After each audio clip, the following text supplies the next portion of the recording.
আহ কি আরাম লাগে। আমার সব ক্যাটেলিয়া করিয়ে আসা শুরু হয়ে গেছে, সব ফেলানোসিস।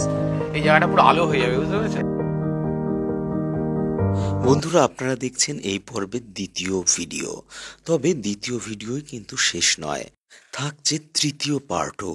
কারণ দুটো পর্বে এত বড় ভিডিও, এত বড় বাগান দেখিয়ে ওঠানো সম্ভব নয়। বন্ধুরা, একটুখানি দেখুন কি অপূর্ব।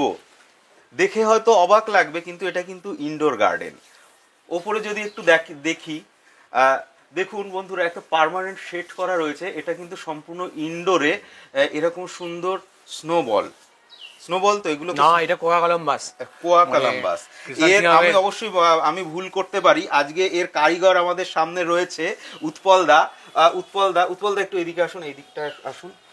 উৎপলদার কাছ থেকে একটুখানি তো হিন্টস নিতেই হবে যে কি করে এই গাছগুলো এত সুন্দর হলো। এবং সব থেকে বড় কথা হচ্ছে ইনডোরে মেনটেন করা হয়েছে চন্দ্রমল্লিকা। উৎপলদা, একটুখানি আমাদেরকে বলুন যে এই গাছগুলো আপনি কোন সময় লাগিয়েছিলেন?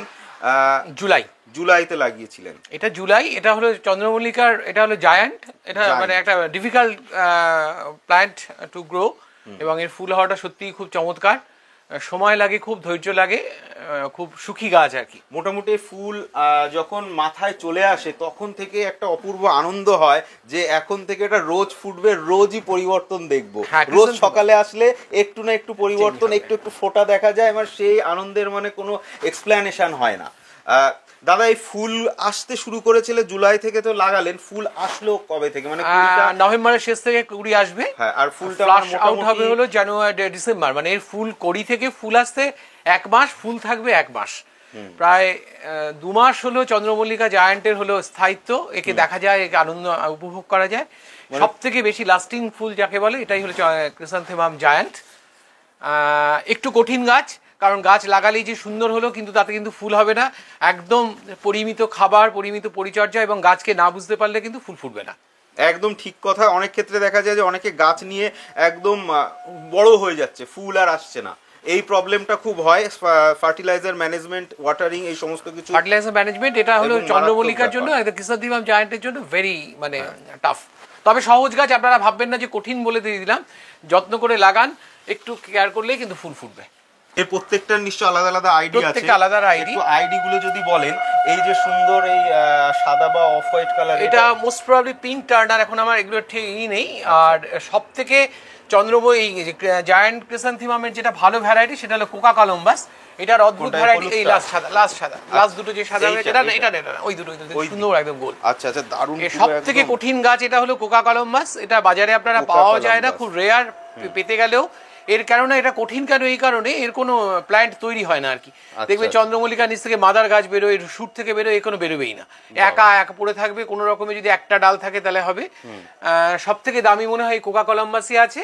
আর এগুলো হলো ওই সিঞ্জন, এই সিংকর, এগুলো বিভিন্ন ভ্যারাইটি আছে। এখন আমার নামগুলো ঠিক করতে পারছে না, এটা আমি না এখন ভুলে গিয়েছি। এটা ই গ্রুপ, এটা হলো কোকা সিঞ্জন, এরকম কিছু নাম। কোকা সুজন, কোকা এরকম সব ভ্যারাইটি।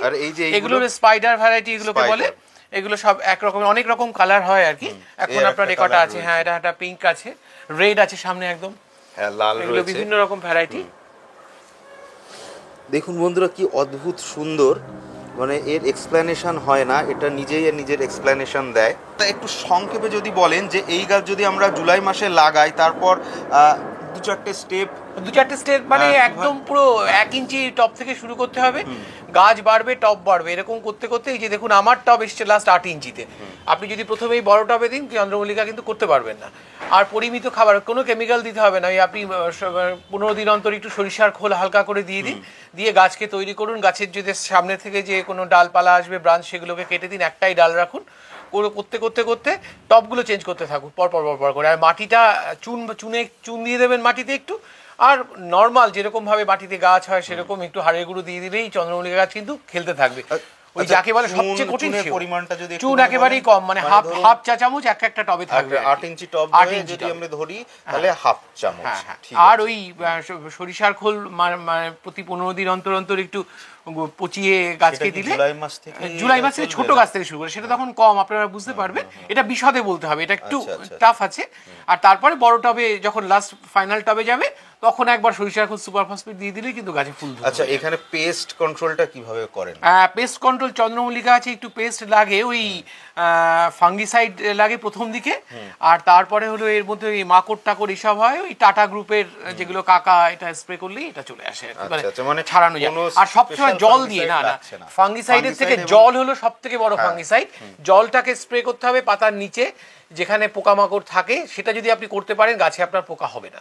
আমার এই গাছে আমি কবে ওষুধ দিয়েছি আমি জানি না, জাস্ট এটা কিন্তু নিম তেলের উপর দিয়ে আমার এই গাছগুলো চলছে, কোনো রকম কেমিক্যাল নেই। একটু দেখুন, কোনো পাতার পেছনে কিছু দেখবেন না, পাতার পেছনে হলো পোকা থাকে। এই যে এখন পুরনো গাছ এত, দেখুন পাতা আমার একটা পাতার পেছনেও কোনো পোকা নেই। এটা হলো শুধুমাত্র এর হলো রহস্য হলো আমি জল যখন দিই, যদি দেখি, দেখুন সত্যি সত্যি দাদা যেটা বললো, পাতার পেছন দেখুন পুরো জল যখন দেবেন পাতার নিচটা ভেজাবেন, তাহলে দেখবেন আপনার পোকামাকড় লাগছে না। ফুলেও কোনো পোকা নেই, দেখুন ফুলে অনেক সময় পোকা থাকে, একটু পুরনো হয়ে গেছে, কিন্তু অনেক পুরনো ফুল, প্রায় এখানে ফুল ফুটে আছে 1 মাসের বেশি, 1 মাসের বেশি এই গাছগুলো রয়েছে, কিন্তু কোনো পোকা এখানে হয়নি, শুধুমাত্র জলের জন্য। জল হলো একমাত্র বড় ফাঙ্গিসাইড, বড় পেস্টিসাইড, যা কিছু। দারুণ কথা, ওয়াটার ম্যানেজমেন্ট কিন্তু বেস্ট। বন্ধুরা, একটা বিষয় ক্লিয়ার করে দেব, এই গাছগুলোকে ইনডোরে ম্যানেজমেন্ট করা হলেও প্রাথমিক পর্যায়ে কিন্তু এগুলো আউটডোরেই ছিল। চন্দ্রমল্লিকা প্রজাতির গাছ কিন্তু রোদ ভালোই পছন্দ করে, তাই প্রাথমিক পর্যায়ে গাছ সুগঠিত এবং ভালো বৃদ্ধির জন্যে অবশ্যই রোদে রাখতে হবে, তবে জল থেকে বাঁচাতে হবে গাছের প্রপার রোদ এবং গাছের গোড়া পচে যাওয়ার হাত থেকে রক্ষা করার জন্যে। যেহেতু জুলাই মাসে তীব্র বর্ষার মধ্যে এই গাছগুলোকে রোপণ করা হয়েছে এবং তারপর একটা দীর্ঘ বর্ষাকাল চলেছে, সেহেতু এই গাছগুলোকে আমাদেরকে যথেষ্ট যত্ন সহকারে দীর্ঘদিন কিন্তু পরিচর্যা করতে হবে। ফুল যখন ফোটা শুরু করবে, মোটামুটি অনেকটাই ফুটে যাওয়ার পর আমরা এগুলোকে যদি ইনডোরে ফিল্টার্ড লাইটের নিচে রাখি, তাহলে এর আয়ু অনেকটাই বেশি হয় এবং এর ফুল 1-1.5 মাসের ওপরে ভালো থাকে। এই সমস্ত বিষয় আরও বিস্তারিত আলোচনা হয়েছে উৎপলদার সঙ্গে। আমরা পরবর্তীতে আর একটা ভিডিওতে এটা বিস্তারিত আলোচনা করব যদি আপনারা চান। বন্ধুরা, উৎপলদা এবং শুভনিকাদির কালেকশানে রয়েছে আরও প্রচুর মূল্যবান গাছপালা, সেগুলোকে আমরা সত্যি সত্যি 2টো পর্বে দেখানো সম্ভব হবে না। আরেকটি পর্ব অবশ্যই থাকছে ইনডোর প্ল্যান্ট এবং অর্কিড এবং আরও বেশ কিছু স্পেশাল গাছ নিয়ে। এই পর্বটা এখানেই শেষ করছি, অবশ্যই পরের পর্বটা দেখার অনুরোধ রইল। নমস্কার।